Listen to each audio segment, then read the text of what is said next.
আমার হয় না। এই আলো দাও, আলো নিভে গেছে। এটা এইভাবে যাবে। ফেসবুক তো নেই আমাদের কাছে। আমার ইনস্টাগ্রাম আছে, নেই তা না, অস্তিত্ব আছে, কিন্তু এই দিক দিয়ে দাও আমার কাছে, এটা দাও। এটা ঠিক আছে। আমার এখানে নেটওয়ার্ক এত বাজে, হয়তো দেখবো লাইভ করেছি কিন্তু সে নেই। আচ্ছা, এটা আজকের আমার ফার্স্ট কাজ, একটু তোমাদের সাথে শেয়ার করি। এই দেখো, একদম সামনে থেকে দেখাচ্ছি।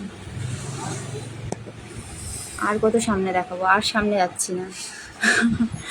এই পুরো লুক মনে হচ্ছে হাত দুটো নিয়ে নি, বল নিয়ে নিজেদের হাতে পুজোয় বসিয়ে নেবো। তোমরা একটু জানিও কেমন হয়েছে। আর আমি ফটো ভিডিও শেয়ার করছি না, তো লাইভটাই এখন আমার শেষ ভরসা। চলো সেকেন্ড কাজটা শুরু করব। আর যদি কেউ পরে দেখো লাইভটা, একটু জানিও আদৌ কি লাইভ হচ্ছে। মানে কনফিউশন, ইয়ে তো মনে আসছে না, নোটিফিকেশন কিচ্ছু আসছে না।